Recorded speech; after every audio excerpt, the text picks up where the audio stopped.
হ্যাঁ, বাংলাদেশের নামটা আমরা বলছি, বাংলাদেশটা বলছি peoples welfare state of Bangladesh, একটা জনকল্যাণ রাষ্ট্র। বাংলাদেশ হবে একটা জনকল্যাণ রাষ্ট্র অফ বাংলাদেশ। লিখিত করে দিয়েছি। আমরা কিছু 4টি মৌলিক প্রস্তাব সেখানে উপস্থাপন করেছি। মৌলিক প্রস্তাব এক নম্বর হলো আত্মশুদ্ধি বা শুদ্ধাচার। এখানে কথা ওখানে বলা আছে সকল ক্ষেত্রে তার শুদ্ধাচার করবে। সেই আত্মশুদ্ধিটা আমরা বলি জাতীয় পর্যায়ে আত্মশুদ্ধি না থাকলে একটা মানুষ সৎ হতে পারে না, যোগ্য হতে পারে না, সে দেশপ্রেমিক হতে পারে না। এই জন্য সকল ক্ষেত্রে আমরা আত্মশুদ্ধি তাসকিয়া নফসের যে কথাটা এটা আমরা বলেছি, এটা সংস্কার কমিশনের মধ্যে শুদ্ধাচার কথাটা আছে, ওইটারই আরবি হলো আত্মশুদ্ধি বা তাসকিয়া নফস, ওইটা আমরা বলেছি। 2 নম্বর হলো জবাবদিহিতা। জবাবদিহিতার কথা বলা আছে, সেখানে আমরা একটু ইলাবোরেট করে বলেছি 4টে ক্ষেত্রে জবাব দিতে হবে। 1 নম্বর জবাবদিহি হচ্ছে আল্লাহর কাছে, 2 নম্বর হলো নিজের বিবেকের কাছে, 3 জবাবদিহি হবে জনগণের কাছে, 4 নম্বর হলো ঊর্ধ্বতন কর্তৃপক্ষের কাছে। এই 4টে ক্ষেত্রে আপনার জবাবদিহিতার কথা বলেছি। 3 নম্বর যেটা বলেছি যে একটা দেশের দুর্নীতি, দুঃশাসন, ধর্ষণ, চুরি, ডাকাতি, টাকা পাচার মুক্ত একটি সুখী সমৃদ্ধ কল্যাণ রাষ্ট্র প্রতিষ্ঠা করতে হলে বিগত দিনে 53 বছরের মধ্যে যে আইন আমরা দেখেছি, এই আইন ব্যর্থ। এই আইন দুর্নীতি বন্ধ করতে পারে নাই, সন্ত্রাস বন্ধ করতে পারে নাই, ধর্ষণ বন্ধ করতে পারে নাই, চুরি ডাকাতি বন্ধ করতে পারে নাই। এই জন্য যে আইনটা সকল দুর্নীতি, দুঃশাসন, সন্ত্রাস দমন করতে পারে, হ্যাঁ, সেই আইনটার নাম হলো শরিয়া আইন। এই শরিয়া আইন যাতে বাস্তবায়ন করা যায়, তাহলে কী হবে? শরিয়া আইনটি হলো সর্বজনীন, সকল ধর্মের ব্যাপারে শরিয়া আইনের বিধান আছে সর্বজনীন। শরিয়া আইন পূর্ণাঙ্গ, শরিয়া আইন নির্ভুল নির্ভেজাল, শরিয়া আইন মানব স্বভাব সুলভ। তারপর হলো এটা দুষ্টি দমন সৃষ্টির পালন করতে পারে।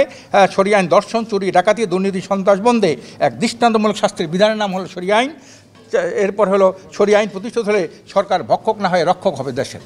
এই শরিয়া আইনের কথা বলেছি। এই শরিয়া আইনের ব্যাপারে আমরা বিএনপির সাথে কথা বলেছি। বিএনপি কিন্তু একমত সাথে তারা সিগনেচার করেছে যে শরিয়া আইনের ব্যাপারে তাদের কোনো দ্বিমত নাই, শরিয়া বিরোধী তারা আইন কোনো পাশ করবে না, এই কথা তারা কিন্তু বিএনপি বলেছে। সকলেই কিন্তু এই ব্যাপারে একমত আছে, এর ব্যাপারে না বলার কেউ নাই। আর আজকের ডক্টর ইউনূস সাহেব এত ভালো একজন লোক, বিশ্বের একজন আইকনিক লিডার সে, কিন্তু তারপরে সে 8 বছরের মেয়ে ধর্ষিত হয়, 4 বছরের মেয়ে ধর্ষিত হয়, দুর্নীতি হয়, তারপরে এই যে দখলবাজি হয়, টেন্ডারবাজি হয়, চাঁদাবাজি হচ্ছে, এগুলো বন্ধ হচ্ছে না। এগুলো কোনোদিন করতে পারবে না যদি শরিয়া আইন বাস্তবায়নের দেশে না হয়। তারপরে চাইনি বলে পিয়ার পদ্ধতি নির্বাচন। আমরা সকল নির্বাচনটা পিয়ার পদ্ধতি চাই। আজকে সারা দুনিয়ার মধ্যে 91টা দেশে কিন্তু পিয়ার পদ্ধতি নির্বাচন আছে, আপনারা জানেন, সবাই জানেন। একমাত্র একটি স্বৈরাচার যদি স্থায়ী কোনো প্রতিরোধ করতে হয়, তাহলে পিয়ারের কোনো বিকল্প নাই। 2 নম্বর হলো সংস্কার যদি করতে হয়, রাষ্ট্রের সংস্কারের জন্য সবচেয়ে বড় উপাদান হলো আনুপাতিক বা পিয়ার পদ্ধতি নির্বাচন। তারপরে 24-এর যে গণঅভ্যুত্থানের এই চেতনা বাস্তবায়নে এক যুগান্তকারী পদক্ষেপ হলো পিয়ার পদ্ধতি নির্বাচন। তারপর হলো দেশের রাজনীতি এক নূতন যুগে প্রবেশ করার হাতিয়ার হলো পিয়ার পদ্ধতি নির্বাচন। তারপর হলো রাজনৈতিক স্থিতিশীলতা, অন্তর্ভুক্তমূলক কার্যকরী সংসদ, জনমতের সঠিক প্রতিফলন এবং সংসদে মেধা বিকাশের এক বাস্তব পদক্ষেপ হলো পিয়ার পদ্ধতি নির্বাচন। এই 4টা মৌলিক। 1 নম্বর হলো আত্মশুদ্ধি, হ্যাঁ, বা শুদ্ধাচার, জবাবদিহিতা, শরিয়া আইন, তারপর হলো পিয়ার পদ্ধতি। এই 4টা মৌলিক প্রস্তাব আমরা দিয়েছি। টোটাল জিস্টের মধ্যে 4টা মৌলিক প্রস্তাব আমরা এদের কাছে দিয়েছি এবং অনেক কিছুই আমরা সেখানে পর্যালোচনা করেছি, কোনটা একমত আছি, কোনটা দ্বিমত আছি। আমরা প্রেসিডেন্ট ভোটও আমরা প্রত্যক্ষ জনগণের প্রত্যক্ষ ভোটে প্রেসিডেন্ট ভোট চাই। শুধু প্রধানমন্ত্রী সংসদ হবে তা না, সংসদ নির্বাচনের সাথে প্রেসিডেন্ট যে নির্বাচন সেটাও আমরা জনগণের প্রত্যক্ষ ভোটে আমরা সেটা চাই।